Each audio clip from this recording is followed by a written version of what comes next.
നമ്മുടെ വ്യക്തി ജീവിതത്തിൽ മനസ്സിൽ ഉണങ്ങാത്ത കുറെ മുറിവുകൾ കാണും. നമ്മളേറെ സ്നേഹിച്ച സഹോദരങ്ങളെപ്പോലെ ചേർത്തു പിടിച്ചവരിൽ നിന്ന് ചതിയും വിശ്വാസവഞ്ചനയും ഉണ്ടായ അനുഭവങ്ങൾ അതാർക്കെങ്കിലും പൊറുക്കാൻ കഴിയുമോ? പിന്നീട് അവരോട് എങ്ങനെയും പ്രതികാരം ചെയ്യണമെന്ന ചിന്തയാണ് പലരെയും അക്രമികളും കൊലയാളികളുമാക്കുന്നത്. എന്നാൽ മനസ്സിൽ പകയും പ്രതികാരവുമായി നടന്നാൽ എന്ത് ഗുണമുണ്ടെന്ന് സ്വയം ചിന്തിക്കണം. നമ്മുടെ ജീവിതത്തിലെ നല്ല സമയങ്ങളല്ലേ ഇങ്ങനെ നഷ്ടപ്പെടുത്തുന്നത്? നല്ലത് ചെയ്താൽ നന്മയുണ്ടാകും.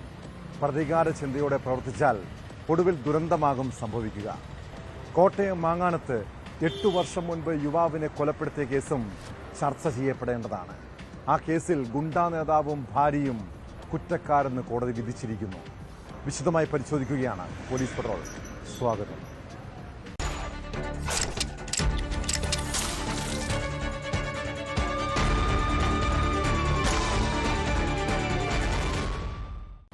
കമ്മൽ വിനോദ് എന്ന പേരു കേട്ടാൽ നാട് വിറങ്ങലിച്ചിരുന്നൊരു കാലമുണ്ട്. സ്വന്തം അച്ഛനെ കൊലപ്പെടുത്തിയവൻ. ദൃശ്യം സിനിമ ഇറങ്ങും മുൻപേ കൊലപാതകത്തിന് ശേഷം ആ രീതിയിൽ തെളിവ് നശിപ്പിച്ച കുപ്രസിദ്ധ ഗുണ്ട. പിന്നീട് ജയിൽവാസം. ജയിലിൽ നിന്നും പുറത്തിറങ്ങിയ ശേഷം ഭാര്യയുമായുള്ള വഴിവിട്ട ബന്ധത്തെ തുടർന്ന് സുഹൃത്തിനെ കൊലപ്പെടുത്തി വീണ്ടും അഴിക്കുള്ളിൽ.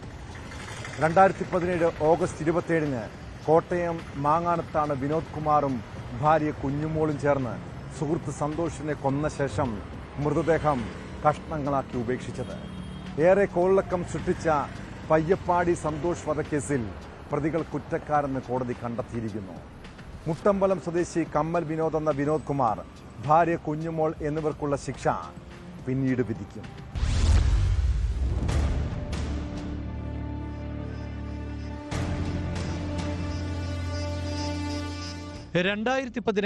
ഓഗസ്റ്റ് 23 രാത്രിയിലാണ് അതിക്രൂരമായ കൊലപാതകം നടന്നത്.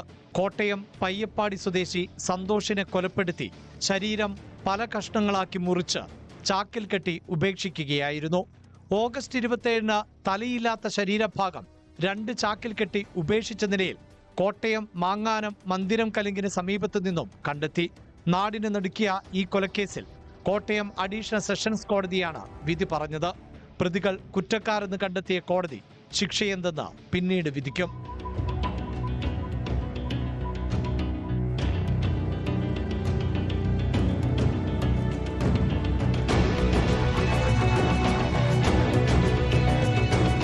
പിതാവിനെ ചവിട്ടിക്കൊന്ന കേസിൽ കമ്മൽ വിനോദ് വിചാരണ നേരിടുന്നതിനിടെയാണ് സുഹൃത്തിന്റെ കൊലപാതകം.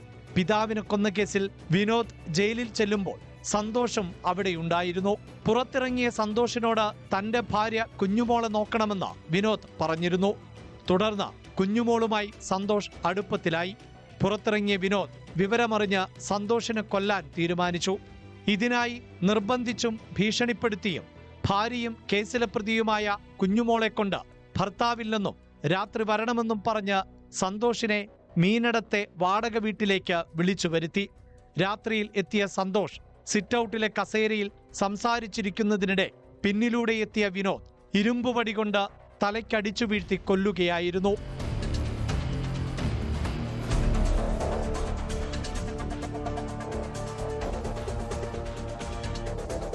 തുടർന്ന് വിനോദും കുഞ്ഞുമോളും ചേർന്ന് ഓട്ടോറിക്ഷയിൽ ശരീരഭാഗങ്ങൾ പലയിടത്തായി ഉപേക്ഷിച്ചു. ചാക്കിൽ കെട്ടി ഉപേക്ഷിച്ച നിലയിലായിരുന്നു മൃതദേഹം കണ്ടെത്തിയത്. ശരീരഭാഗങ്ങൾ വെട്ടിമുറിച്ച നിലയിൽ 2 ചാക്കുകളിൽ ആയാണ് കാണപ്പെട്ടത്. ദുർഗന്ധം വമിച്ചതോടെ സമീപവാസികൾ നടത്തിയ അന്വേഷണത്തിലാണ് മൃതദേഹം കണ്ടെത്തിയത്. ഭാര്യയുമായി സന്തോഷ് ലൈംഗിക ബന്ധത്തിലേർപ്പെട്ടതിനാണ് പ്രതി ഈ ക്രൂരകൃത്യം ചെയ്തത് എന്ന് പോലീസ് കുറ്റപത്രത്തിൽ പറയുന്നു. കൊലപാതകം, തെളിവ് നശിപ്പിക്കൽ, കൂട്ടായ കുറ്റകൃത്യം എന്നിവയാണ് പ്രതികൾക്കെതിരെ തെളിയിക്കപ്പെട്ടിട്ടുള്ളത്. യുവതിയെ ആസിഡ് ഒഴിച്ചു കൊലപ്പെടുത്തിയ കേസിൽ കൊല്ലപ്പെട്ട സന്തോഷും പ്രതിയാണ്.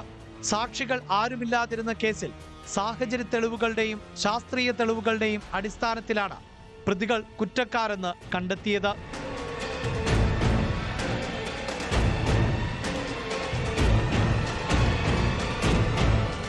ന്യൂസ് 18 കോട്ടയം.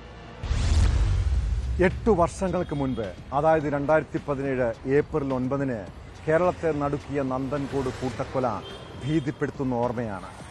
ആ വീട്ടിലെത്തിയാൽ ഇപ്പോഴുമുണ്ട് തീ പടർന്നു പിടിച്ച അടയാളം. അവിടെ നിന്ന് തീയും പുകയും ഉയരുന്നത് കണ്ട് പരിശോധിച്ചപ്പോഴാണ് 4 മൃതദേഹങ്ങൾ കണ്ടത്. പ്രൊഫസർ രാജ തങ്കം, ഭാര്യ ഡോക്ടർ ജീൻ പത്മ, മകൾ കരോളിൻ, ബന്ധു ലളിത എന്നിവരെ കൊലപ്പെടുത്തിയത് മകൻ കേഡൽ ജിൻസൺ രാജയാണ്.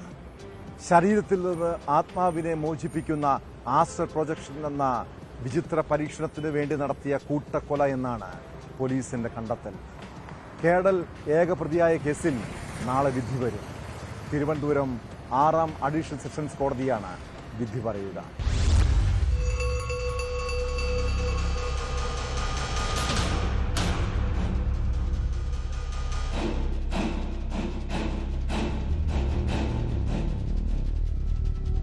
എട്ട് വർഷം മുൻപ് കേരളത്തെ ഒന്നടങ്കം നടുക്കിയ കൂട്ടക്കൊല.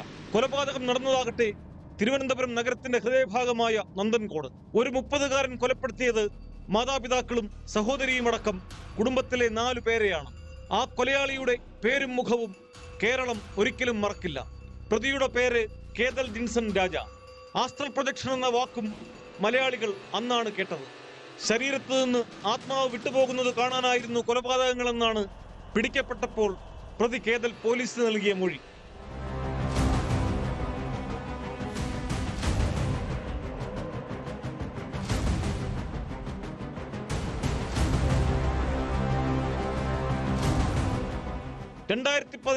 ഏപ്രിൽ 9 ക്ലിഫ് ഹൗസിന് സമീപമുള്ള ബെയിൻസ് കോമ്പൗണ്ടിലെ 117-ാം നമ്പർ വീട്ടിൽ നിന്ന് വലിയ തോതിൽ പുക ഉയർന്നു. വീടിന് തീപിടിച്ചതാകാമെന്ന് കരുതി പ്രദേശവാസികൾ ഓടിക്കൂടി. അഗ്നിശമന സേനയെ വിവരമറിയിച്ചു. വീടിന്റെ വാതിൽ തുറന്ന് അകത്ത് കടന്നപ്പോൾ കണ്ടത് കത്തിക്കരിഞ്ഞ മൃതദേഹങ്ങൾ. അവയ്ക്കരികിലായി കിടക്കവിരിയിൽ പൊതിഞ്ഞ നിലയിൽ മറ്റൊരു മൃതദേഹവും. പ്രൊഫസർ രാജതങ്കം, ഭാര്യ ഡോക്ടർ ജീൻ പത്മ, മകൾ കരോലിൻ, ബന്ധു ലളിത എന്നിവരെയാണ് കൊല്ലപ്പെട്ട നിലയിൽ കണ്ടെത്തിയത്. വെട്ടിയും കഴുത്തറുത്തും കൊന്ന ശേഷമായിരുന്നു കത്തിച്ചത്. ക്രൂര കൊലപാതകങ്ങൾക്ക് ശേഷം കേദൽ ചെന്നൈയിലേക്ക് പോയി. അവിടെ നിന്നും തിരിച്ചെത്തിയപ്പോൾ തമ്പാനൂർ റെയിൽവേ സ്റ്റേഷനിൽ നിന്നാണ് പ്രതിയെ പോലീസ് പിടികൂടിയത്. തനിക്ക് മാനസിക പ്രശ്നമുണ്ടെന്ന് കോടതിയിൽ പ്രതി കേദൽ ജിൻസൺ രാജ വാദിച്ചു. കൊലപാതകം നടന്നപ്പോൾ താൻ തിരുവനന്തപുരത്തില്ലായിരുന്നു. ആ സമയം ചെന്നൈയിൽ അലഞ്ഞു നടക്കുകയായിരുന്നുവെന്നാണ് കേദലിന്റെ വാദം. ഈ വാദത്തിന് തെളിവില്ലെന്നാണ് പ്രോസിക്യൂഷൻ കോടതിയിൽ ചൂണ്ടിക്കാട്ടിയത്. വിദേശ പഠനത്തിനിടെയാണ് കേദൽ ദുർമന്ത്രവാദ സംഘത്തിന്റെ വലയിൽപ്പെട്ടത്. ആസ്ട്രൽ പ്രൊജക്ഷൻ എന്ന ദുർമന്ത്രവാദത്തിനായി വീട്ടുകാരെ തന്നെ ഇരകളാക്കുകയായിരുന്നുവെന്നാണ് പോലീസിന്റെ കണ്ടെത്തൽ.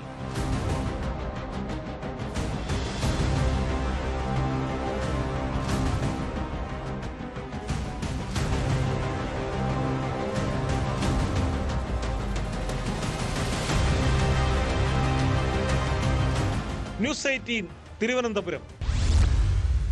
സംവിധായകൻ സമീർ താഹിറിന്റെ കൊച്ചിയിലെ ഫ്ളാറ്റ് സിനിമാക്കാരുടെ സ്ഥിരം ലഹരി കേന്ദ്രമാണ്. കഴിഞ്ഞ ദിവസം അവിടെ നിന്നാണ് സംവിധായകരായ ഖാലിദ് റഹ്മാനും അഷ്റഫ് ഹംസയും പിടിയിലായത്.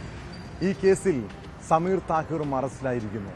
കൊച്ചിയിലെ എക്സൈസ് ഓഫീസിൽ ചോദ്യം ചെയ്യാൻ വിളിച്ചു വരുത്തിയ ശേഷം സമീറിനെ അറസ്റ്റ് ചെയ്ത് ജാമ്യത്തിൽ വിട്ടു.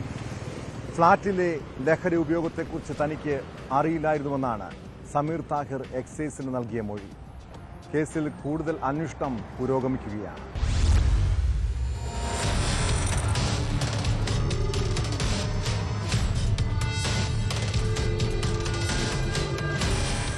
കൊച്ചിയിലെ ഫ്ളാറ്റിൽ നിന്ന് കഞ്ചാവുമായി ഖാലിദ് റഹ്മാനും അഷ്റഫ് ഹംസയും ഉൾപ്പെടെ 3 പേർ പിടിയിലായ കേസിലാണ് സംവിധായകൻ സമീർ താഹിറിനെ അറസ്റ്റ് ചെയ്തത്. പിന്നീട് സ്റ്റേഷൻ ജാമ്യത്തിൽ വിട്ടയക്കുകയും ചെയ്തു.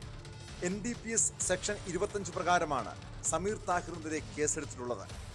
7 വർഷം മുൻപ് വാടകയ്ക്കെടുത്ത ഫ്ളാറ്റാണിതെന്നും ഖാലിദ് റഹ്മാൻ, അഷ്റഫ് ഹംസ എന്നിവർ ലഹരി എത്തിച്ചതോ ഉപയോഗിച്ചതോ അറിഞ്ഞില്ലെന്നുമാണ് സമീർ താഹിറിന്റെ മൊഴി. ഖാലിദ് റഹ്മാനും അഷ്റഫ് ഹംസയ്ക്കും എങ്ങനെയാണ് കഞ്ചാവ് ലഭിച്ചതെന്നും ഈ ഫ്ളാറ്റിൽ പതിവായി ലഹരി ഉപയോഗം ഉണ്ടോ എന്ന് ചോദിച്ചറിയാനുമാണ് സംവിധായകൻ സമീർ താഹിറിനെ എക്സൈസ് ഓഫീസിലേക്ക് ചോദ്യം ചെയ്യാൻ വിളിച്ചു വരുത്തിയത്. അറസ്റ്റിലായ സംവിധായകർ സമീറിന്റെ ഫ്ളാറ്റിലെത്താനിടയായ സാഹചര്യം, സമീറിന്റെ അറിവോടെയാണോ ഇവർ എത്തിയത്, ഇവർ ലഹരി ഉപയോഗിക്കുന്ന കാര്യം സമീറിന് അറിയാമായിരുന്നോ തുടങ്ങിയ കാര്യങ്ങൾ ചോദിച്ചറിഞ്ഞു. സമീർ താഹിറിനെ ചോദ്യം ചെയ്തതിൽ നിന്ന് ലഭിക്കുന്ന വിവരത്തിന്റെ അടിസ്ഥാനത്തിൽ ഖാലിദ് റഹ്മാൻ, അഷ്റഫ് ഹംസ തുടങ്ങിയവരെ വീണ്ടും ചോദ്യം ചെയ്യാൻ വിളിപ്പിക്കുമെന്നാണ് സൂചന. അല്ല, അത് സമീറാണ് എന്ത് ചെയ്ത് ഈ ഫ്ലാറ്റ് വാടകയ്ക്ക് എടുത്തത്. അപ്പം അങ്ങനെ ഒരു ക്രൈം അവിടെ നടക്കാൻ ആൾ അനുവദിക്കാൻ പാടില്ല NDPS നിയമപ്രകാരം. നമ്മൾ എന്ത് ചെയ്തു, അതുകൊണ്ടാണ് അറസ്റ്റ് ചെയ്ത് സമീർ അന്നേ ദിവസം ഫ്ലാറ്റിൽ എത്തിയിരുന്നത് ആൾ രാവിലെ വന്നിട്ട് വൈകിട്ട് പോയിരുന്നു. അവിടെ വൈകിട്ട് ആരുള്ളതെന്ന് എനിക്ക് അറിയില്ലായിരുന്നു. അവിടെ ഒരു മൂന്നാം പ്രതി താമസിക്കുന്നുണ്ട്, ഒരു 2-3 ദിവസമായിട്ട്, അഷ്റഫ്. അയാൾ അടുത്ത പടം ചെയ്യാൻ പോകുന്ന ആളാണെന്ന് പറഞ്ഞത്. അതിന് വേണ്ടിയിട്ട് സൗകര്യങ്ങൾ ചെയ്ത് കൊടുക്കുന്നത്. ഇതൊരു പ്രൊഡക്ഷൻ കമ്പനിയുടെ പേരിലാണ് എന്ത് ഈ ഫ്ലാറ്റ് എടുത്തിട്ടുള്ളത്. ഈ സമീർ ഇറങ്ങി കിട്ടുന്ന ലഹരി ഉപയോഗിച്ചോ അങ്ങനെ എന്തെങ്കിലും? ഇല്ല, അത് ഇല്ലില്ല. സാർ, ഇത്തരത്തിൽ ഈ ഫ്ലാറ്റ് നിരന്തരം ഇങ്ങനെ ലഹരി ഉപയോഗത്തിന് ഉപയോഗിച്ച് കണ്ടെത്തുന്നുണ്ടോ? നമുക്ക് നേരത്തെ ഇൻഫർമേഷൻ ഉണ്ടായിരുന്നു, നമുക്ക് കഞ്ചാവാണ് കിട്ടിയത്. ഘോശ്രീ പാലത്തിന് സമീപമുള്ള സമീറിന്റെ ഫ്ളാറ്റിൽ ലഹരി ഉപയോഗം പതിവായിരുന്നെന്ന വിവരത്തിന്റെ അടിസ്ഥാനത്തിൽ നടത്തിയ പരിശോധനയിലാണ് 3-അംഗ സംഘത്തെ കഴിഞ്ഞ ദിവസം എക്സൈസ് പിടികൂടിയത്.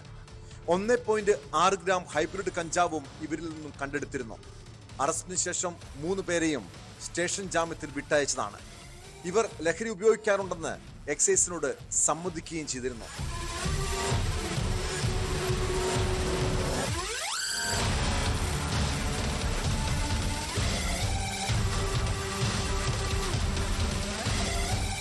ന്യൂസ് 18 കൊച്ചി.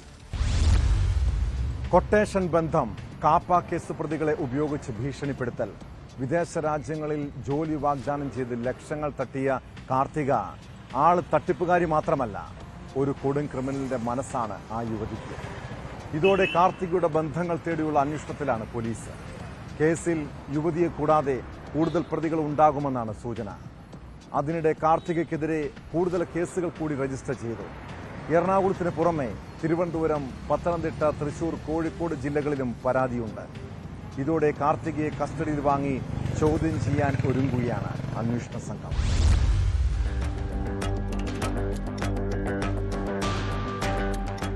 യുകെയിൽ ജോലി വാഗ്ദാനം ചെയ്ത തൃശൂർ സ്വദേശിനിയിൽ നിന്ന് 5.23 ലക്ഷം രൂപ തട്ടിയെന്ന കേസിലാണ് കാർത്തിക പ്രദീപിനെ എറണാകുളം സെൻട്രൽ പോലീസ് അറസ്റ്റ് ചെയ്തത്.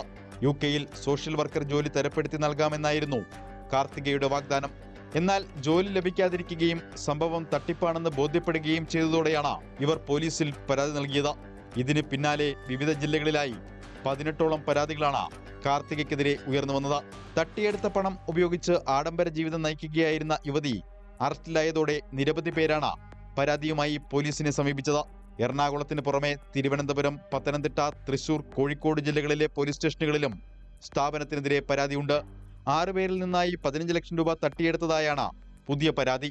തൃശൂർ സ്വദേശിനിയുടെ പരാതിയിൽ വിശ്വാസവഞ്ചനയ്ക്കാണ് എറണാകുളം സെൻട്രൽ പോലീസ് വെള്ളിയാഴ്ച കാർത്തികയെ അറസ്റ്റ് ചെയ്തത്. 5,23,000 രൂപയാണ് തൃശൂർ സ്വദേശിനിക്ക് നഷ്ടമായത്.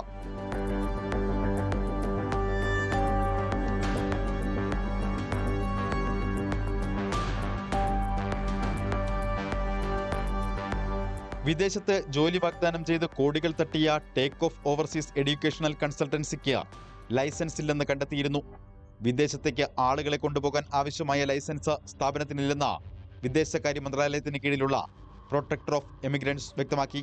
തട്ടിപ്പ് നടത്തുന്നതിനായി ഉപയോഗിച്ച ഇവരുടെ ബാങ്ക് അക്കൗണ്ട് രേഖകളും പോലീസ് പരിശോധിക്കുന്നുണ്ട്. കാർത്തിക പ്രദീപിന് കൊട്ടേഷൻ ബന്ധമുണ്ടെന്ന് പോലീസിന് വിവരം ലഭിച്ചിരുന്നു. കൂടാതെ പണം നഷ്ടമായവരെ കാപ്പ കേസ് പ്രതികളെ ഉപയോഗിച്ച് ഭീഷണിപ്പെടുത്തിയതായും വിവരങ്ങളുണ്ട്. കാർത്തികയുടെ ഫോൺ കോൾ രേഖകൾ പോലീസ് വിശദമായി പരിശോധിക്കുകയാണ്. കേസിൽ കാർത്തികയ്ക്ക് പുറമെ കൂടുതൽ പ്രതികൾ ഉണ്ടാകുമെന്നാണ് സൂചന.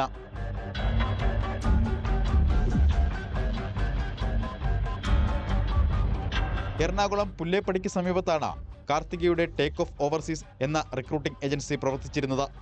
ഓസ്ട്രേലിയ, ജർമ്മനി, UK, യുക്രൈൻ എന്നീ രാജ്യങ്ങളിലേക്ക് വിവിധ ജോലികൾ തരപ്പെടുത്തി നൽകാമെന്നായിരുന്നു ഇവരുടെ വാഗ്ദാനം.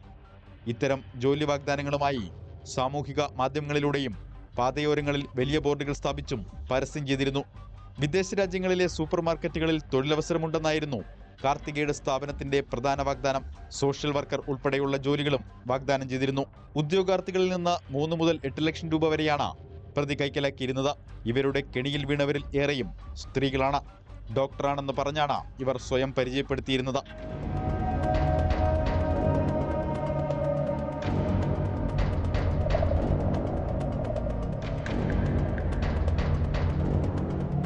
ന്യൂസ് 18 കൊച്ചി. കൊച്ചി കോർപ്പറേഷനിൽ സാധാരണക്കാർക്ക് എന്തെങ്കിലും കാര്യം നടക്കണമെങ്കിൽ കൈക്കൂലി കൊടുത്തേ മതിയാകൂ. പണം വാങ്ങാൻ നിരവധി ഏജന്റുമാരുണ്ട്. കൈക്കൂലി തുക ചില ഉദ്യോഗസ്ഥർ വീതം വെച്ചെടുക്കും. എന്നാൽ ഒറ്റയ്ക്ക് പണം തട്ടാനുള്ള സ്വപ്നയുടെ അത്യാഗ്രഹമാണ് അവരെ കുടുക്കിയത്. കൊച്ചി കോർപ്പറേഷനിലെ ബിൽഡിംഗ് ഇൻസ്പെക്ടറായ സ്വപ്നയ്ക്ക് പുറമെ വേറെയും ചില ഉദ്യോഗസ്ഥർ വിജിലൻസിന്റെ നിരീക്ഷണത്തിലുണ്ടായിരുന്നു. അതിനിടെ ഉദ്യോഗസ്ഥയുടെ സ്വത്ത് വിവരങ്ങൾ ഉൾപ്പെടെ കണ്ടെത്താനുള്ള നീക്കത്തിലാണ് അന്വേഷണ സംഘം. അതിനായി സ്വപ്നയെ വിശദമായി ചോദ്യം ചെയ്യാൻ വിജിലൻസ് കസ്റ്റഡിയിൽ വാങ്ങി. 3 ദിവസത്തേക്കാണ് മൂവാറ്റുപുഴ വിജിലൻസ് കോടതി കസ്റ്റഡി അനുവദിച്ചത്.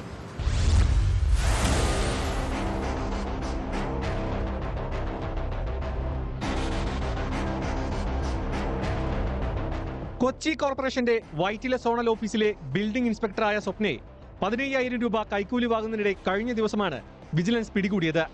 5 നില കെട്ടിടം നിർമ്മിക്കുന്നതിന് പെർമിറ്റ് ആവശ്യപ്പെട്ടെത്തിയ എറണാകുളം സ്വദേശിയിൽ നിന്ന് 15,000 രൂപ കൈക്കൂലി വാങ്ങുന്നതിനിടെ സ്വപ്ന കുടുങ്ങുകയായിരുന്നു. സ്ഥിരമായി കൈക്കൂലി വാങ്ങിയിരുന്ന സ്വപ്നയെ വിജിലൻസ് സംഘം മാസങ്ങൾ നീണ്ട നിരീക്ഷണത്തിനൊടുവിലാണ് പൊക്കിയത്. കൊച്ചി കോർപ്പറേഷൻ ഓഫീസുകളിൽ വലിയ കൈക്കൂലി വാങ്ങുന്നവരുണ്ടെന്ന് വിജിലൻസിന് നേരത്തെ തന്നെ വിവരം ലഭിച്ചിരുന്നു. ഇതനുസരിച്ച് നടന്ന പരിശോധനയിലാണ് സ്വപ്ന കൈക്കൂലി വാങ്ങുന്ന ബിൽഡിംഗ് ഇൻസ്പെക്ടറാണെന്ന് വ്യക്തമായത്. അതേസമയം പലരും ഏജന്റുമാർ വഴിയാണ് കൈക്കൂലി വാങ്ങുന്നത്. അതിനാൽ നേരിട്ട് പിടികൂടുക സാധ്യമല്ലായിരുന്നു എന്നും വിജിലൻസ് വ്യക്തമാക്കുന്നു. ഈ നെക്സസിനെ തകർക്കുക എന്നതാണ് വിജിലൻസ് നേരിടുന്ന വെല്ലുവിളി.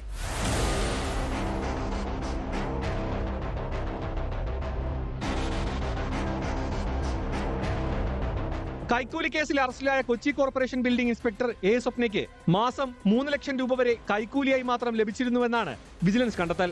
കൈക്കൂലി പണം ഉപയോഗിച്ച് തൃശൂരിലും കൊച്ചിയിലും വീടും സ്ഥലവും വാങ്ങിയെന്നും കാർ വാങ്ങിയെന്നും ഇവർ മൊഴി നൽകി.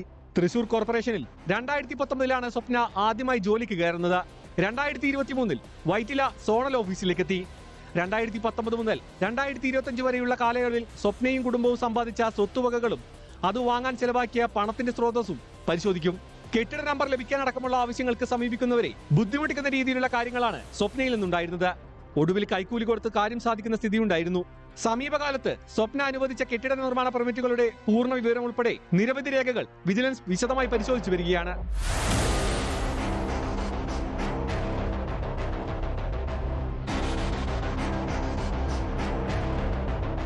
സ്വപ്ന വൻതോതിൽ കൈക്കൂലി വാങ്ങിയെന്നാണ് വിജിലൻസ് നടത്തിയ പ്രാഥമിക അന്വേഷണത്തിൽ കണ്ടെത്തിയത്. ഇത് സംബന്ധിച്ച് വിശദമായി ചോദ്യം ചെയ്യുന്നതിനാണ് പ്രതിയെ വിജിലൻസ് കസ്റ്റഡിയിൽ വാങ്ങിയത്. സ്വപ്നയുടെ സ്വത്തുവകകളിലും അന്വേഷണം നടക്കുന്നുണ്ട്. അതേസമയം മറ്റു പല ഉദ്യോഗസ്ഥരുടെയും സ്വത്ത് വിവരങ്ങളിലേക്കും വിജിലൻസ് അന്വേഷണം കടന്നിട്ടുണ്ട്.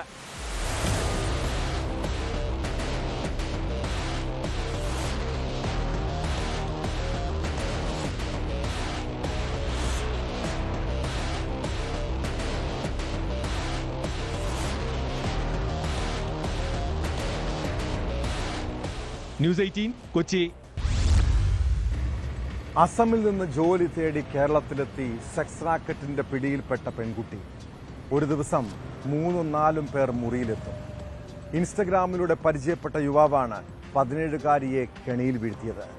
ഒടുവിൽ സെക്സ് റാക്കറ്റിൽ നിന്ന് രക്ഷപ്പെട്ട പെൺകുട്ടി അഭയം തേടിയെത്തിയത് കോഴിക്കോട് മെഡിക്കൽ കോളേജ് പോലീസ് സ്റ്റേഷനിൽ. കോഴിക്കോട് നഗരമധ്യത്തിൽ വാടക വീട് കേന്ദ്രീകരിച്ച് പ്രവർത്തിച്ചിരുന്ന സെക്സ് റാക്കറ്റ് സംഘത്തിൽ നിന്ന് ഒരാഴ്ച മുൻപ് അതിസാഹസികമായി രക്ഷപ്പെട്ട പെൺകുട്ടിയുടെ കഥ ഞെട്ടിപ്പിക്കുന്നതാണ്. തന്നെപ്പോലെ വേറെ 5 പെൺകുട്ടികൾ കൂടി ആ സംഘത്തിലുണ്ടെന്നാണ് 17-കാരിയുടെ വെളിപ്പെടുത്തൽ.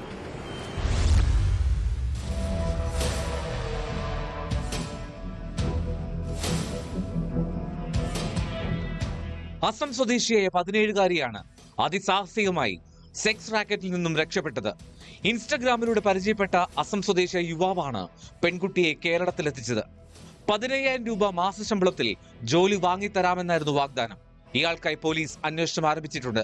സെക്സ് റാക്കറ്റിൽ തന്നെ പോലെ വേറെ 5 പെൺകുട്ടികളുണ്ടെന്ന് 17-കാരി പോലീസിന് മൊഴി നൽകി. ഒരു ദിവസം 3-4 പേരെയും ഞായറാഴ്ചകളിൽ 6-7 പേരെ വരെയും യുവാവ് മുറിയിൽ പ്രവേശിപ്പിക്കാറുണ്ടെന്ന് പെൺകുട്ടിയുടെ മൊഴിയിലുണ്ട്. പുറത്തു പോകുമ്പോൾ യുവാവ് മുറി പൂട്ടിയിടും. ഒരു ദിവസം ഫോണിൽ സംസാരിക്കാൻ മുറി പൂട്ടാതെ യുവാവ് ടെറസിലേക്ക് പോയ തക്കത്തിലാണ് പെൺകുട്ടി രക്ഷപ്പെട്ടത്. നഗരമധ്യത്തിൽ റെയിൽവേ സ്റ്റേഷൻ സമീപമുള്ള കെട്ടിടത്തിലായിരുന്നു ഇവരുടെ കേന്ദ്രമെന്നാണ് പെൺകുട്ടിയുടെ മൊഴി. മുൻപ് വയറുവേദന വന്നപ്പോൾ യുവാവ് പെൺകുട്ടിയെ കോഴിക്കോട് മെഡിക്കൽ കോളേജിൽ ചികിത്സയ്ക്കായി കൊണ്ടുപോയിരുന്നു. പോകുന്നതിനിടെ മെഡിക്കൽ കോളേജ് പോലീസ് സ്റ്റേഷൻ പെൺകുട്ടിയുടെ ശ്രദ്ധയിൽപ്പെട്ടിരുന്നു. രക്ഷപ്പെട്ട ഉടൻ കിട്ടിയ ഓട്ടോറിക്ഷയിൽ കയറി മെഡിക്കൽ കോളേജ് പോലീസ് സ്റ്റേഷനിൽ പോകണമെന്ന് ആവശ്യപ്പെടുകയായിരുന്നു. പെൺകുട്ടിയെ പോലീസ് ചൈൽഡ് വെൽഫെയർ കമ്മിറ്റിക്ക് മുമ്പിൽ ഹാജരാക്കി. കൗൺസിലിംഗ് നൽകിയ ശേഷം വൈദ്യപരിശോധനയ്ക്ക് ഹാജരാക്കിയ കുട്ടിയെ പിന്നീട് വെള്ളിമാടുകുന്ന് ചിൽഡ്രൻസ് ഹോമിലേക്ക് മാറ്റി. വ്യാജ ആധാർ കാർഡാണ് പെൺകുട്ടിയുടെ പക്കലുള്ളത്. ഇതിൽ 20 വയസ്സെന്നായിരുന്നു രേഖപ്പെടുത്തിയിരുന്നത്. ഇത് പെൺകുട്ടിയെ കൊണ്ടുവന്ന യുവാവ് വ്യാജമായി നിർമ്മിച്ചതാണെന്ന് വ്യക്തമായിട്ടുണ്ട്.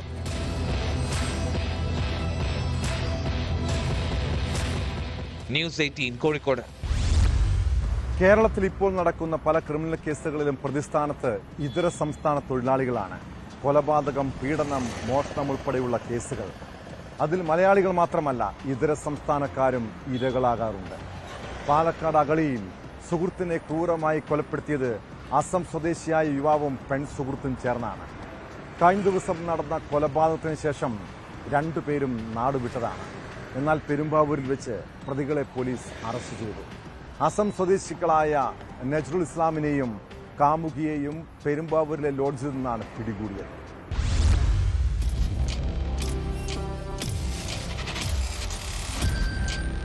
പാലക്കാട് അഗളിയിൽ ഞായറാഴ്ചയാണ് കേസിനാസ്പദമായ സംഭവം. പരസ്പരമുണ്ടായ തർക്കത്തിനിടെ പ്രതി നജ്റുൽ ഇസ്ലാം സുഹൃത്ത് ജാർഖണ്ഡ് സ്വദേശി രവിയെ കഴുത്തറുത്ത് കൊല്ലുകയായിരുന്നു. സംഭവശേഷം അപ്പോൾ തന്നെ അഗളിയിൽ നിന്ന് മുങ്ങിയ നജ്റുലും ഭാര്യയും പെരുമ്പാവൂർ പോലീസ് സ്റ്റേഷനിൽ നിന്ന് 100 മീറ്റർ മാത്രം അകലെയുള്ള സിറ്റി ലോഡ്ജിൽ മുറിയെടുത്ത് ഒളിവിൽ കഴിഞ്ഞു. രഹസ്യ വിവരത്തിന്റെ അടിസ്ഥാനത്തിലാണ് പെരുമ്പാവൂർ പോലീസ് ഇവരെ പിടികൂടിയത്. പിടിയിലായ പ്രതികളുടെ കൈവശം 30,000 രൂപ ഉണ്ടായിരുന്നതായി പോലീസ് അറിയിച്ചു. പ്രതികളെ പിന്നീട് അഗളി പോലീസിന് കൈമാറി.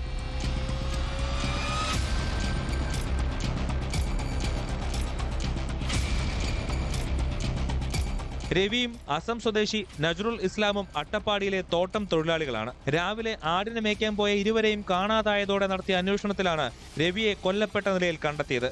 കഴിഞ്ഞ 4 വർഷമായി കണ്ടിയൂരിലെ തോട്ടത്തിൽ ബന്ധു രാജേഷിനൊപ്പം രവി ജോലി ചെയ്തു വരികയാണ്.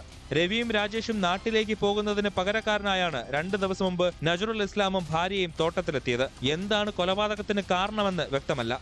അഗളി പോലീസ് പ്രതിയെ ചോദ്യം ചെയ്തു വരികയാണ്.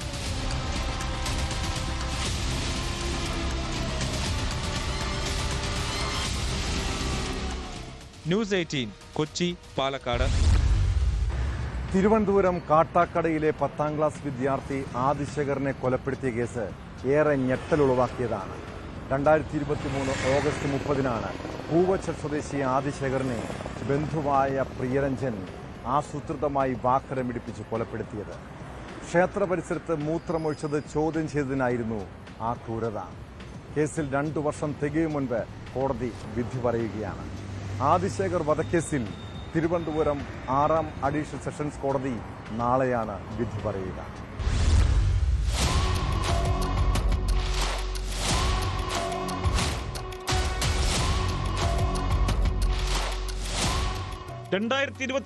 ഓഗസ്റ്റ് 30 വൈകിട്ടാണ് വീടിന് സമീപത്തെ പുളിങ്കോട് ഭദ്രകാളി ക്ഷേത്ര റോഡിൽ വെച്ച് പൂവച്ചൽ സ്വദേശികളായ അരുൺകുമാറിന്റെയും ദീപയുടെയും മകൻ ആദിശേഖറിനെ പ്രിയരഞ്ജൻ കാറിടിച്ചു കൊന്നത്. ആദിശേഖർ ക്ഷേത്ര മൈതാനത്ത് ഫുട്ബോൾ കളി കഴിഞ്ഞ് സൈക്കിളിൽ വീട്ടിലേക്ക് പോകാൻ തുടങ്ങവേ പ്രിയരഞ്ജൻ അമിതവേഗത്തിൽ കുട്ടിയുടെ നേർക്ക് കാർ ഓടിച്ചു കയറ്റുകയായിരുന്നു. പ്രിയരഞ്ജൻ ആദിയെ കാറിടിച്ചു കൊന്നതാണെന്ന് കുട്ടിയുടെ സുഹൃത്തുക്കളായ അപ്പൂസ്, അച്ചു, ഉണ്ണി എന്നിവർ മൊഴി നൽകി. ഇവർ കേസിൽ ദൃക്സാക്ഷികളാണ്.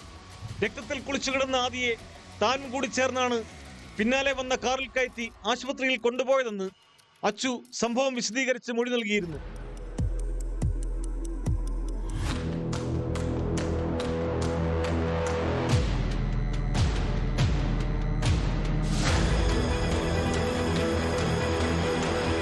പുളിങ്കോട് ക്ഷേത്രമതിലിൽ മൂത്രമൊഴിച്ചത് കുട്ടി ചോദ്യം ചെയ്തതിലുള്ള വൈരാഗ്യമായിരുന്നു കൊലപാതകത്തിന് കാരണം.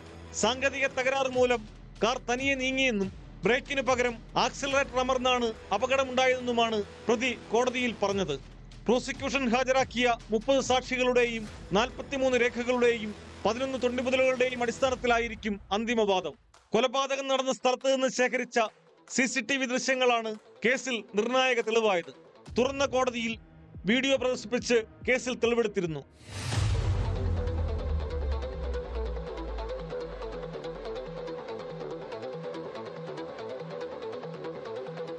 News 18 Thiruvananthapuram. Kottayam medical college പരിസരത്ത് ക്രിമിനൽ സംഘങ്ങൾ തമ്പടിക്കുന്നുണ്ട്. രാത്രിയും പകലും അവിടെ പല അക്രമ സംഭവങ്ങളും അരങ്ങേറുന്നു. കഴിഞ്ഞ ദിവസം ഡോക്ടറുടെ ഡ്രൈവറെ കുത്തിക്കൊലപ്പെടുത്തിയ കേസിന് പിന്നാലെയാണ് പോലീസ് ക്രിമിനൽ കേസ് പ്രതികളെക്കുറിച്ച് അന്വേഷണം നടത്തിയത്. കഴിഞ്ഞ ദിവസം നടന്ന അക്രമക്കേസിൽ കാട്ടാക്കട ചന്ദ്രൻ എന്നറിയപ്പെടുന്ന തിരുവനന്തപുരം വെളുപ്പിൽശാല സ്വദേശി ചന്ദ്രനെ ഗാന്ധിനഗർ പോലീസ് അറസ്റ്റ് ചെയ്തു. ദൃക്സാക്ഷികളോ മൊബൈൽ ഫോണോ CCTV ദൃശ്യങ്ങളോ ഇല്ലാത്ത കേസിൽ നിർണായകമായത് പോലീസിന്റെ തന്ത്രപരമായ നീക്കങ്ങളാണ്.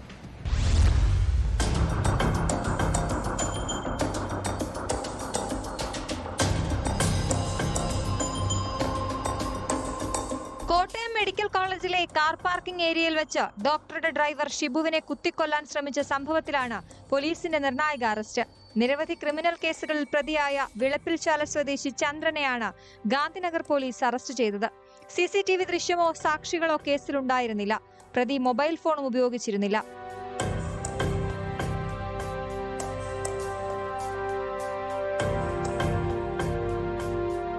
പതിവായി മെഡിക്കൽ കോളേജ് പരിസരത്ത് കറങ്ങി നടന്ന് സൗജന്യ ഭക്ഷണം വാങ്ങുന്നവരുടെ വിവരം തേടിയാണ് കേസിൽ വഴിത്തിരിവായത്. ഇവിടെ തമ്പടിക്കുന്നവരിൽ ക്രിമിനൽ കേസ് പശ്ചാത്തലമുള്ളവരെ പരിശോധിച്ചപ്പോൾ വധശ്രമക്കേസിലടക്കം അറസ്റ്റിലായ ചന്ദ്രനെ കുറിച്ചുള്ള വിവരം ലഭിക്കുകയായിരുന്നു.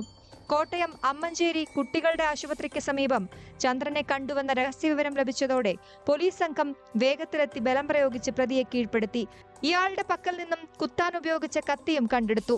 നെഞ്ചിൽ ആഴത്തിൽ പരിക്കേറ്റ ഡ്രൈവർ ഷിബു ശസ്ത്രക്രിയയ്ക്ക് ശേഷം തീവ്രപരിചരണ വിഭാഗത്തിൽ കഴിയുകയാണ്. ഗാന്ധിനഗർ SHO T ശ്രീജിത്തിന്റെ നേതൃത്വത്തിൽ SI അനുരാജ് MH, പോലീസ് ഉദ്യോഗസ്ഥരായ രഞ്ജിത്ത് TR, അനു PT എന്നിവർ ചേർന്നാണ് പ്രതിയെ പിടികൂടിയത്. ന്യൂസ് 18 കോട്ടയം. ഒരു ചെറിയ അബദ്ധം പറ്റിയത് മറയ്ക്കാൻ വലിയ കള്ളത്തരം കാണിക്കുന്നവരുണ്ട്. ഒടുവിൽ പിടിക്കപ്പെടുമ്പോഴാണ് ആ പിഴവിനെക്കുറിച്ച് തിരിച്ചറിയുക. പത്തനംതിട്ടയിൽ വ്യാജ ഹാൾ ടിക്കറ്റുമായി വിദ്യാർത്ഥി നീറ്റ് പരീക്ഷയ്ക്കെത്തിയ കേസിൽ അക്ഷയ സെന്റർ ജീവനക്കാരി ഗ്രീഷ്മ അറസ്റ്റിലായപ്പോഴാണ് ഈ കള്ളക്കഥ പുറത്തു വന്നത്. നീറ്റ് പരീക്ഷയ്ക്കായി 1250 രൂപ ഫീസ് വാങ്ങിയ ശേഷം അപേക്ഷിക്കാൻ മറന്നിൽ തുടങ്ങിയ കള്ളത്തരം. പിന്നീട് ഹാൾ ടിക്കറ്റ് ചോദിച്ചപ്പോൾ വ്യാജനുണ്ടാക്കി വിദ്യാർത്ഥിയുടെ അമ്മയ്ക്ക് അയച്ചു നൽകി. ഒടുവിൽ പിടിക്കപ്പെട്ടതോടെ അടിക്കുള്ളിലായത് അക്ഷയ സെന്റർ ജീവനക്കാരിയാണ്. കുറ്റകൃത്യത്തിൽ പങ്കില്ലെന്ന് വ്യക്തമായതിനാൽ വിദ്യാർത്ഥിയെ പോലീസ് വിട്ടയച്ചു.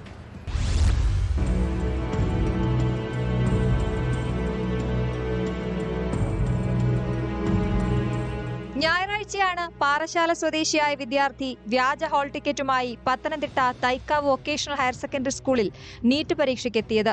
ഹാൾ ടിക്കറ്റിലെ പൊരുത്തക്കേടുകൾ ശ്രദ്ധയിൽപ്പെട്ടതോടെ പരീക്ഷാ സെന്റർ കോർഡിനേറ്റർ പോലീസിൽ വിവരം അറിയിച്ചു. പോലീസ് എത്തി വിദ്യാർത്ഥിയെയും അമ്മയെയും ചോദ്യം ചെയ്തതോടെയാണ് വ്യാജ ഹാൾ ടിക്കറ്റിന് പിന്നിൽ അക്ഷയ സെന്റർ ജീവനക്കാരിയാണെന്ന സൂചന ലഭിക്കുന്നത്. തുടർന്ന് നെയ്യാറ്റിൻകരയിലെത്തിയ അന്വേഷണ സംഘം അക്ഷയ സെന്റർ ജീവനക്കാരി ഗ്രീഷ്മയെ വിശദമായി ചോദ്യം ചെയ്തതോടെ കുറ്റം സമ്മതിച്ചു. സംഭവത്തെക്കുറിച്ച് പോലീസ് പറയുന്നത് ഇങ്ങനെ: നെയ്യാറ്റിൻകരയിലെ അക്ഷയ കേന്ദ്രത്തിലെ ജീവനക്കാരിയായ ഗ്രീഷ്മയും പരീക്ഷ എഴുതാനെത്തിയ കുട്ടിയുടെ അമ്മയും പരിചയക്കാരാണ്. അങ്ങനെയാണ് നീറ്റ് പരീക്ഷയ്ക്ക് അപേക്ഷിക്കാനുള്ള 1800 രൂപ ഗ്രീഷ്മയ്ക്ക് കൈമാറിയത്. എന്നാൽ സമയബന്ധിതമായി ഫീസ് അടയ്ക്കാൻ ജീവനക്കാരിക്ക് കഴിഞ്ഞില്ല. വിവരം പുറത്തറിയാതിരിക്കാൻ ഇനി എന്തു ചെയ്യാമെന്ന ചിന്തയിൽ വ്യാജരേഖ ചമയ്ക്കാൻ തീരുമാനിക്കുകയായിരുന്നു. പരീക്ഷ എഴുതാൻ പത്തനംതിട്ട വരെ കുട്ടി പോകില്ലെന്ന വിശ്വാസത്തിൽ പത്തനംതിട്ടയിലെ ഒരു പരീക്ഷാ സെന്റർ ഗൂഗിളിൽ തെരഞ്ഞു കണ്ടുപിടിച്ച് വ്യാജമായ രേഖ ചമച്ചു.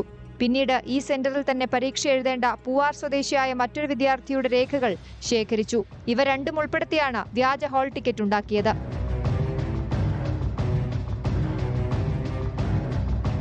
പത്തനംതിട്ട മാർത്തോമ ഹയർ സെക്കൻഡറി സ്കൂളാണ് ഗ്രീഷ്മ തയ്യാറാക്കിയ ഹാൾ ടിക്കറ്റിൽ പരീക്ഷാ കേന്ദ്രമായി രേഖപ്പെടുത്തിയിരുന്നത്.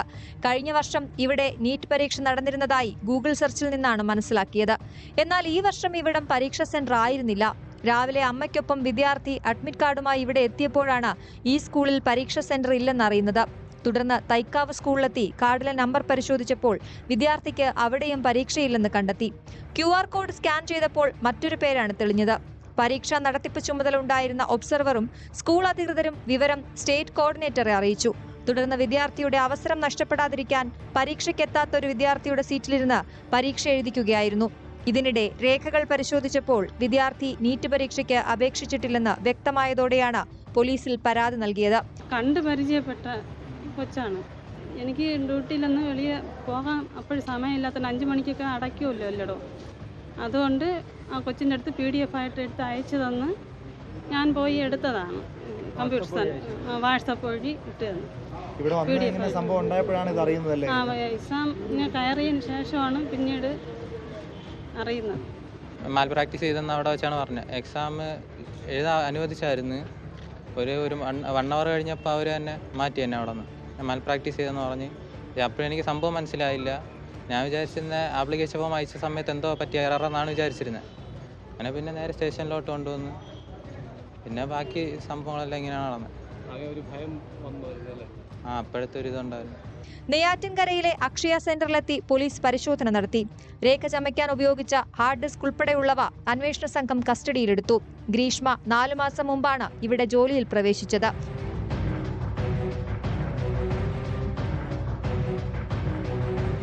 ന്യൂസ് 18 തിരുവനന്തപുരം.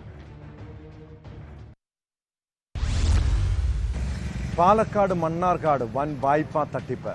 വിവിധ ധനകാര്യ സ്ഥാപനങ്ങളിൽ നിന്നും 45ഓളം സ്ത്രീകളുടെ പേരിൽ വായ്പയെടുത്ത് പണം തട്ടിയെന്നാണ് പരാതി. മുണ്ടക്കണ്ണി സ്വദേശിനി കുന്നുമ്മൽ വിജയലക്ഷ്മിക്കെതിരെ നിരവധി പേരാണ് മണ്ണാർക്കാട് പോലീസിൽ പരാതി നൽകിയത്. വായ്പയെടുത്ത പണവുമായി ഇവർ മുങ്ങിയതായും പരാതിക്കാർ പറയുന്നു. സംഭവത്തിൽ മണ്ണാർക്കാട് പോലീസ് കേസെടുത്ത് അന്വേഷണം തുടങ്ങിയിട്ടുണ്ട്.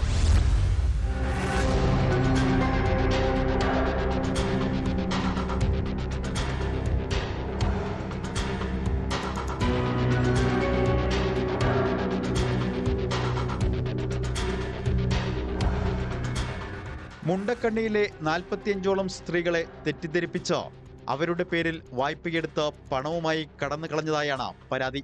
മണ്ണാർക്കാട് സഹകരണ urban credit society, ESAF bank, Palakkad ജില്ലാ സ്വയം സഹായ സഹകരണ സംഘം, റൂറൽ സർവീസ് സഹകരണ ബാങ്ക്, വനിതാ സ്വയം സഹായ സഹകരണ ബാങ്ക്, വികാസ് തുടങ്ങി നിരവധി ധനകാര്യ സ്ഥാപനങ്ങളിൽ നിന്നും വായ്പയെടുത്തു.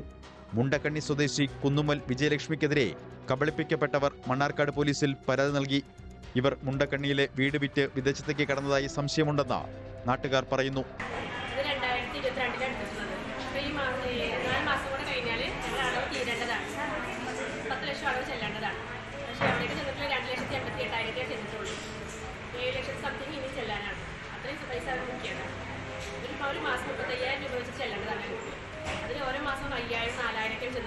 ആരും പൈസ വേറെ ആരും വാങ്ങാനായില്ല. അവരെന്നെ ഫുള്ളായിട്ടുള്ള ബാങ്കിലത്തെ ആളാണ് പറഞ്ഞിട്ടാണ് അവൾ എല്ലാ ബാങ്കിലൂടെ പോണതാണ്. അപ്പോൾ ഞാനെന്നെ അടയ്ക്കാന്ന് പറഞ്ഞിട്ടാണ് ഞങ്ങളിപ്പോൾ 3ാമത്തെ പ്രാവശ്യമാണ് ലോൺ എടുക്കുന്നത്. അതേപോലെ ചെറിയ ലോൺ അത് നോട്ട് ചെയ്തുകൊണ്ട് പോകുന്നതിൻ്റെ മുന്നേ ഇതൊക്കെ ഞങ്ങൾ കയ്യിൽ നിന്ന് എടുത്ത് കൊടുക്കുന്ന പൈസയാണ് അവൾ ആധാരമൊക്കെ കൊടുത്തുകൊണ്ടിരുന്നത്. പിന്നെ 2 എണ്ണം എടുത്തിട്ട് ഒന്നുകൂടി ബാഗിൽ വെക്കും, ഒന്ന് ഞങ്ങൾക്ക് അവിടെ കൊടുക്കും. ആ ആധാറിൻ്റെ കോപ്പി വെച്ചിട്ട് പിന്നെ ഓൾ കിട്ടുകയാണ് പൈസ. ഞങ്ങളറിയാതെ ഞങ്ങളുടെ വീട്ടിൽ കിട്ടും.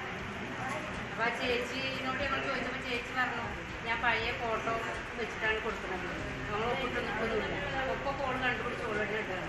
5-6 വർഷം ഓരോ ബാങ്കിലും ഓരോ വർഷം ഇങ്ങനെ കേട്ടു. അവിടുന്ന് പുറത്തിറങ്ങുന്നൊക്കെ പറഞ്ഞു. ഞാൻ പറഞ്ഞു അതൊന്നും ഈ പേടിക്കണം, എൻ്റെ വീട്ടിൽ ആരും തിരഞ്ഞു വരില്ല. കൂടെ മാത്രമേ ഞാൻ പോകുന്നുള്ളൂ. എങ്ങനെ സംഭവം ഒന്നും എത്ര മേടിക്കണമെന്നൊന്നും എനിക്കറിയില്ല. ഇങ്ങനെ എടുക്കാനാണ് ഇങ്ങനെ ഓരോ പ്രശ്നങ്ങൾ പറഞ്ഞിട്ട് കയ്യിലും കാറൊക്കെ കുടിച്ച് കരഞ്ഞിട്ട് അങ്ങനെ വന്നിട്ട് കരഞ്ഞുകൊണ്ടാണ് ഇങ്ങനെ പോയി എടുത്തുകൊടുത്തത്. പാവപ്പെട്ട സ്ത്രീകളെ തെറ്റിദ്ധരിപ്പിച്ചാണ് വായ്പയെടുത്തത്. 1/2 കോടിയിലധികം രൂപ ഇത്തരത്തിൽ തട്ടിയെടുത്തതായാണ് ആരോപണം. വായ്പയെടുത്തവരുടെ അക്കൗണ്ടിലേക്ക് പണം എത്തുന്നതിന് പകരം അത് വിജയലക്ഷ്മി കൈപ്പറ്റിയതിലും ദുരൂഹതയുണ്ട്. തട്ടിപ്പിൽ ധനകാര്യ സ്ഥാപനങ്ങളിലെ ജീവനക്കാർക്ക് പങ്കുണ്ടോ എന്ന് അന്വേഷിക്കണമെന്ന് CPI ജില്ലാ അസിസ്റ്റന്റ് സെക്രട്ടറി മണികണ്ഠൻ പൊറ്റശ്ശേരി ആവശ്യപ്പെട്ടു. ഇത്രയും ആളുകളെ കബളിപ്പിച്ച സ്ത്രീ ഇപ്പോൾ നാട്ടിലുണ്ടോ വിദേശത്താണെന്നൊന്നും പറയാൻ പറ്റില്ല. ഇവരുടെ കുടുംബാംഗങ്ങൾക്കൊക്കെ ഈ തട്ടിപ്പിൽ വലിയ പങ്കുണ്ട് എന്ന് പിന്നീട് ബോധ്യമായി. കാരണം ഇവരുടെ മകൾ പണമടയ്ക്കാം എന്ന് പറയുന്നു, മകൻ പണമടയ്ക്കാം എന്ന് പറയുന്നു. മകളും മകനൊക്കെ എന്തൊക്കെയോ ഉയർന്ന സ്ഥാപനങ്ങളിലോ വിദേശ രാജ്യങ്ങളിലോ ജോലി ചെയ്യുന്നുണ്ട് എന്നതാണ് കിട്ടിയ വിവരം. മുണ്ടക്കണ്ണിയിലുള്ള ഇവരുടെ വീട് വിറ്റു എന്നും ഇപ്പോൾ പറയപ്പെടുന്നുണ്ട്. സംഭവത്തിൽ പോലീസ് അന്വേഷണം തുടങ്ങിയിട്ടുണ്ട്.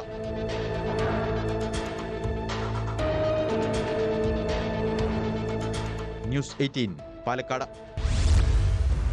രാഷ്ട്രീയ കേരളത്തിലേറെ കോളിളക്കം സൃഷ്ടിച്ച അരിയിൽ ഷുക്കൂർ വധക്കേസ് CPM-നെ പ്രതിക്കൂട്ടിൽ നിർത്തുന്നതാണ്. യൂത്ത് ലീഗ് പ്രവർത്തകനായ ഷുക്കൂറിനെ CPM നേതാക്കൾ ഗൂഢാലോചന നടത്തി കൊലപ്പെടുത്തിയെന്നാണ് കേസ്. 13 വർഷത്തിന് ശേഷം കേസിൽ വിചാരണ നടപടികൾ തുടങ്ങിയിരിക്കുന്നു. എറണാകുളം CBI പ്രത്യേക കോടതിയിലാണ് വിചാരണ നടപടികൾ നടക്കുന്നത്. CPM നേതാക്കളായ P. ജയരാജൻ, TV രാജേഷ് ഉൾപ്പെടെയുള്ള 31 പ്രതികൾ കോടതിയിൽ ഹാജരായി.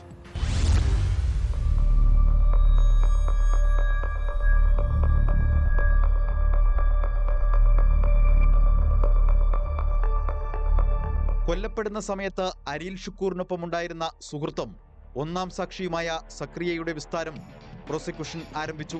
ഒന്നാം സാക്ഷിയുടെ വിസ്താരം 3 ദിവസം നീളും. ഷുക്കൂറിനൊപ്പം കുത്തേറ്റയാളാണ് സക്രിയ. ജൂൺ 9-നുള്ളിൽ 21 സാക്ഷികളെ വിസ്തരിക്കാൻ സമൻസ് അയച്ചിട്ടുണ്ട്. നിഷ്ഠൂരമായ കൊലപാതകത്തിൽ ഷുക്കൂറിനും കുടുംബത്തിനും നീതി ലഭിക്കുമെന്നാണ് പ്രതീക്ഷയെന്ന വാദിഭാഗം അഭിഭാഷകൻ മുഹമ്മദ് ഷാ പ്രതികരിച്ചു. ജയരാജനെ ആക്രമിച്ചു എന്നതാണ് മോട്ടീവായിട്ട് തീരുന്നത്. അങ്ങനെ ഒരു ക്രൈം ഉണ്ടായിരുന്നു. അതിനുശേഷം മണിക്കൂറുകൾ നടന്ന കൊലപാതകത്തിന് കോൺസ്പിറസിയിൽ അവിടെ നിന്ന് അതേ ആളുകൾ തന്നെ കൊലപാതക സീനിൽ ഉണ്ടായിരിക്കുന്നു. അതിന് സാക്ഷികൾ ഇലക്ട്രോണിക് എവിഡൻസ് ചെയ്യുന്നുണ്ട്. പിന്നെ ആർക്കും അവരുടെ പ്രതികളെ സംബന്ധിച്ച് അവർക്ക് അവരുടെ ഡിഫൻസ് പറയാനുള്ള അവകാശമുണ്ട്. പക്ഷെ തീർച്ചയായിട്ടും ഈ സാക്ഷികളുടെയൊക്കെ അടിസ്ഥാനത്തിൽ നീതി ലഭിക്കുന്ന പ്രതീക്ഷ.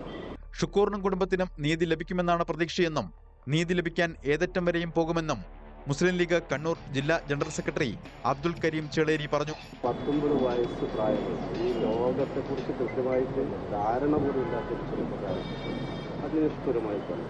അതുകൊണ്ട് ഈ കേസിൽ കൊല്ലപ്പെട്ട ഷുക്കൂറിൻ്റെ കുടുംബത്തിനും നീതി കിട്ടുന്നതിന് വേണ്ടിയുള്ള ഏതറ്റം വരെയും പോകാൻ മുസ്ലിം ലീഗ് പ്രതിജ്ഞാബദ്ധമാണ്. സംസ്ഥാന മുസ്ലിം ലീഗ് കമ്മിറ്റിയുടെ നേരിട്ടുള്ള നിയന്ത്രണത്തിൽ ജില്ലാ മുസ്ലിം ലീഗ് കമ്മിറ്റിയുടെ സഹായത്തോടുകൂടി ഞങ്ങളെല്ലാവരും ഒരുമിച്ച് നിന്ന് ഈ കൊലയാളികൾക്ക് ശിക്ഷ വാങ്ങിക്കൊടുക്കാനും ഷുക്കൂറിൻ്റെ കുടുംബത്തിനും ഷുക്കൂറിനും നീതി ലഭിക്കുന്നതിന് വേണ്ടിയുള്ള പോരാട്ടം തുടരും. വിസ്താരത്തിന്റെ ആദ്യഘട്ടത്തിൽ പ്രോസിക്യൂഷൻ ആകെ 21 സാക്ഷികളെ വിസ്തരിക്കും. 21 സാക്ഷികളും ആദ്യ ദിനം കോടതിയിലെത്തി. 33 പ്രതികളായിരുന്നു തുടക്കത്തിൽ കേസിലുണ്ടായിരുന്നത്. ഇതിൽ 2 പേർ മരിച്ചു. 2012 ഫെബ്രുവരി 20-നാണ് കണ്ണൂർ അരിയിൽ സ്വദേശിയായ അബ്ദുൾ ഷുക്കൂർ കൊല്ലപ്പെട്ടത്. പട്ടുവം അരിയിൽ പ്രദേശത്ത് മുസ്ലിം ലീഗ് CPM സംഘർഷത്തോടനുബന്ധിച്ചെത്തിയ പി ജയരാജൻ, TV രാജേഷ് എന്നിവർ സഞ്ചരിച്ച വാഹനത്തിന് നേരെ ആക്രമണം ഉണ്ടായതിന് പ്രതികാരമായിട്ടാണ് ഷുക്കൂറിനെ കൊലപ്പെടുത്തിയതെന്നാണ് കേസിലെ പ്രധാന ആരോപണം. CPM പ്രവർത്തകരായ പ്രതികൾ അരിയിൽ ഷുക്കൂറിനെ തളിപ്പറമ്പ് ചുള്ളിയോട് വയലിൽ തടങ്കലിൽ വെച്ച് വിചാരണ നടത്തി കൊലപ്പെടുത്തിയെന്നാണ് CBI കേസ്.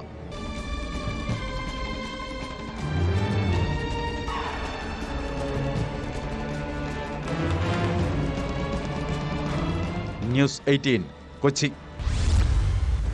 പല മലയാള സിനിമകളും റിലീസിന് പിന്നാലെ ഇന്റർനെറ്റ് വഴി ചോരുന്നുണ്ട്. ഏറ്റവും ഒടുവിൽ മോഹൻലാൽ ചിത്രം തുടരുമാണ് ചോർന്നത്. ടൂറിസ്റ്റ് ബസ്സിൽ സിനിമയുടെ വ്യാജ പതിപ്പ് പ്രദർശിപ്പിക്കുന്ന ദൃശ്യങ്ങൾ പുറത്തുവന്നു. വാഗമൺ യാത്രയ്ക്കിടെ ഗതാഗതക്കുരുക്കിൽപ്പെട്ട ബസ്സിലെ ദൃശ്യങ്ങൾ മറ്റൊരു വാഹനത്തിലെ യാത്രക്കാരാണ് ചിത്രീകരിച്ചത്. സംഭവത്തിൽ നിയമ നടപടികളുമായി മുന്നോട്ടു പോകുമെന്ന് ചിത്രത്തിന്റെ നിർമ്മാതാവ് M രഞ്ജിത്ത് പറഞ്ഞു.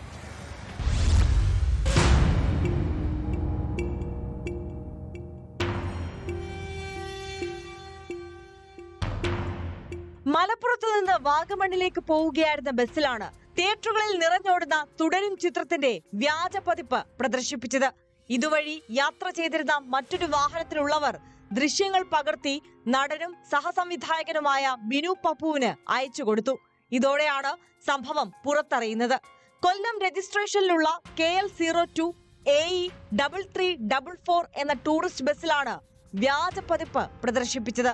വിഷയത്തിൽ നിയമ നടപടികളുമായി മുന്നോട്ടു പോകുമെന്ന് നിർമ്മാതാവ് M രഞ്ജിത്ത് ന്യൂസ് 18നോട് പ്രതികരിച്ചു. ആണ് എനിക്കിത് അയച്ചു തന്നത്. ഇത് അയച്ചു വരുമ്പോൾ നമ്മളെ സംബന്ധിച്ചുള്ള ഏറ്റവും വലിയൊരു വിഷമം എന്ന് പറയുന്നത് ഈ സിനിമ ഇറങ്ങിയിട്ട് 11 ദിവസമേ ആയിട്ടുള്ളൂ. ഈ 11 ദിവസം ഇന്നലെ 10-ാം ദിവസമാണ്. ഈ 10-ാം ദിവസം ഇതൊരു പബ്ലിക്കായി ഒരു ബസ്സിനകത്തിട്ട് ഇത്രയും ആളുകളെ കാണിച്ചുകൊണ്ട് പരസ്യമായി നമ്മുടെ റോഡിലൂടെ ഓടിച്ചുകൊണ്ട് പോവുക എന്ന് പറയുന്നത് ഒരു തെറ്റായ പ്രവണതയാണ്. സാമ്പത്തികമായി വളരെ ബുദ്ധിമുട്ടി നമ്മളിത് ഒരു സിനിമ ഇറക്കിക്കൊണ്ട് വരുമ്പോൾ അത്തരം സിനിമകള് ഇത്ര ദിവസം കൊണ്ട് ഇത് കാണുക, ഇത് അല്ലെങ്കിൽ പൈറേറ്റഡ് ആയിട്ടുള്ള കാണുക എന്ന് പറയുന്നത് ഒരു വ്യവസായം നശിക്കുന്നതിന് തുല്യമല്ലേ. ബോക്സ് ഓഫീസിൽ റെക്കോർഡുകൾ സൃഷ്ടിക്കുന്ന മോഹൻലാൽ തരുൺ മൂർത്തി ചിത്രം തുടരും 6-ാം ദിവസം തന്നെ 100 കോടി ക്ലബിലെത്തിയിരുന്നു. റിലീസ് ചെയ്ത് 10-ാം ദിവസമാണ് തുടരും ചിത്രത്തിന്റെ വ്യാജൻ പുറത്തു വന്നത്. എന്നാൽ ചിത്രം എങ്ങനെയാണ് ചോർന്നത് എന്ന കാര്യത്തിൽ വ്യക്തത വന്നിട്ടില്ല. ഇതിനു മുൻപ് എമ്പുരാൻ, മാർക്കോ, ARM എന്നീ മലയാള ചിത്രങ്ങളുടെയും വ്യാജ പതിപ്പ് ഇന്റർനെറ്റ് വഴി പുറത്തു വന്നിരുന്നു. അതേസമയം തുടരും എന്ന ചിത്രം ഏത് പ്ലാറ്റ്ഫോം വഴിയാണ് ചോർന്നത് എന്ന കാര്യത്തിൽ വ്യക്തത വരാത്തത് വിഷയം കൂടുതൽ സങ്കീർണമാക്കുന്നുണ്ട്.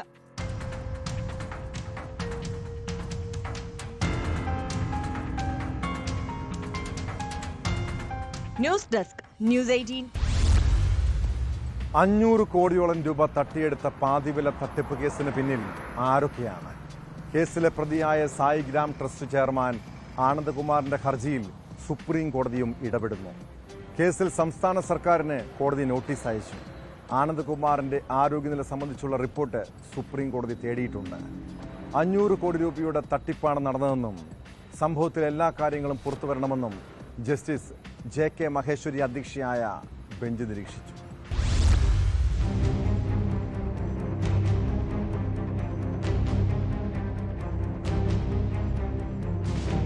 കുറ്റപത്രം സമർപ്പിച്ച ശേഷം ഹൈക്കോടതിയിൽ ജാമ്യ ഹർജി നൽകാൻ സുപ്രീം കോടതി ആദ്യം നിർദ്ദേശിച്ചു. എന്നാൽ ആനന്ദകുമാറിന്റെ ആരോഗ്യസ്ഥിതി സംബന്ധിച്ച കാര്യം മുതിർന്ന അഭിഭാഷകൻ R. ബസന്ത്, അഭിഭാഷകൻ ശ്യാം നന്ദൻ എന്നിവർ ഉന്നയിച്ചതോടെയാണ് കോടതി സംസ്ഥാന സർക്കാരിന് നോട്ടീസ് അയക്കാൻ തീരുമാനിച്ചത്. ആനന്ദകുമാറിന്റെ ആരോഗ്യനില സംബന്ധിച്ചുള്ള റിപ്പോർട്ടും കോടതി തേടി.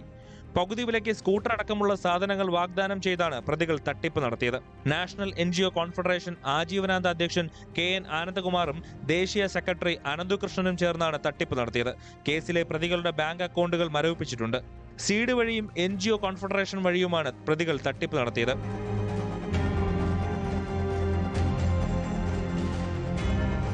പാതിവില തട്ടിപ്പുമായി ബന്ധപ്പെട്ട് സംസ്ഥാനത്താകെ 1343 കേസുകൾ രജിസ്റ്റർ ചെയ്തിട്ടുണ്ട്. പ്രമുഖ വ്യക്തികളോടൊപ്പം നിൽക്കുന്ന ഫോട്ടോ സാമൂഹിക മാധ്യമങ്ങളിൽ പ്രചരിപ്പിച്ച് വിശ്വാസ്യത നേടിയാണ് പ്രതികൾ തട്ടിപ്പ് നടത്തിയത്.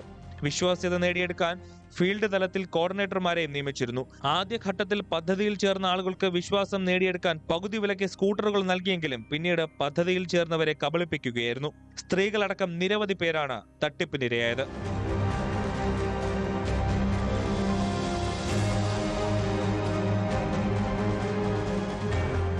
ന്യൂസ് 18 ഡൽഹി. ബാറിന് സമാനമായ സജ്ജീകരണങ്ങൾ, കാവലിന് വളർത്തുനായ്ക്കൾ. കൊല്ലം പത്തനാപുരത്ത് വീടിനോട് ചേർന്ന് അനധികൃത മദ്യവിൽപ്പന നടത്തുന്ന രീതി കണ്ടപ്പോൾ എക്സൈസും ഞെട്ടി. പട്ടിക്കൂട്ടിൽ ഒളിപ്പിച്ച നിലയിൽ 140 കുപ്പി വിദേശ മദ്യശേഖരം പിടികൂടി. മുൻ അബ്കാരി കേസ് പ്രതിയായ പട്ടായി സ്വദേശി ഭദ്രം പിള്ളയെ അറസ്റ്റ് ചെയ്തിട്ടുണ്ട്.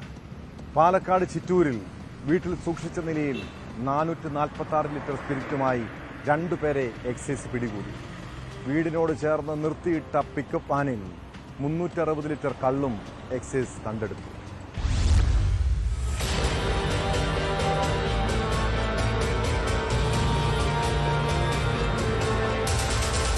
പട്ടാഴി ബാറിന് സമാനമായ സജ്ജീകരണങ്ങളോടുകൂടി അനധികൃത മദ്യവിൽപ്പന നടക്കുന്നുവെന്നായിരുന്നു എക്സൈസിന് ലഭിച്ച വിവരം. തുടർന്ന് നടത്തിയ പരിശോധനയിൽ ഭദ്രൻ പിള്ളയുടെ വീടിന് സമീപത്തെ പട്ടിക്കൂട്ടിൽ ചാക്കിലൊളിപ്പിച്ച നിലയിൽ വിവിധ കമ്പനികളുടെ വ്യത്യസ്ത അളവിലുള്ള 140 കുപ്പി വിദേശ മദ്യശേഖരം കണ്ടെടുത്തു. കൂടിന് പുറത്ത് പട്ടിയെ പൂട്ടിയിട്ട നിലയിലായിരുന്നു. ചാക്ക് കെട്ടുകളിലാക്കിയ മദ്യക്കുപ്പികൾ ചില്ലറ വിൽപ്പന നടത്തുന്നതിനാണ് സൂക്ഷിച്ചിരുന്നത്. മുൻ അബ്കാരി കേസ് പ്രതിയായ ഭദ്രൻപിള്ള ജയിൽ മോചിതനായിട്ട് ഒരാഴ്ച ആയതേയുള്ളൂ. പ്രതിയെ പത്തനാപുരം എക്സൈസ് പാർട്ടി അറസ്റ്റ് ചെയ്തു. Excise circle inspector G. പ്രസാദിന്റെ നേതൃത്വത്തിൽ നടത്തിയ പരിശോധനയിൽ excise inspector R. Jayachandran, preventive officer Saji John, civil excise ഓഫീസർമാരായ അനിൽകുമാർ C, അരുൺകുമാർ, നിതിൻ രാജ് എന്നിവരും പങ്കെടുത്തു. കൂടുതൽ നടപടികൾക്കായി പ്രതി ഭദ്രൻപിള്ളയെ പത്തനാപുരം എക്സൈസ് റേഞ്ച് ഓഫീസിന് കൈമാറി.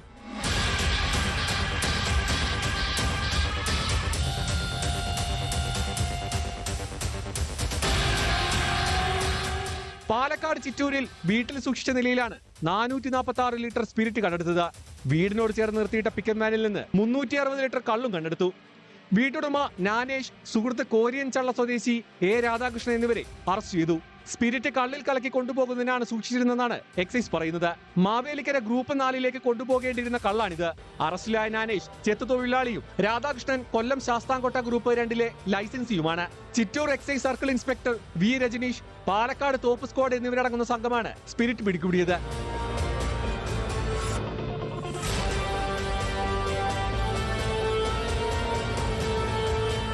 ന്യൂസ് 18 പുനലൂർ, പാലക്കാട്.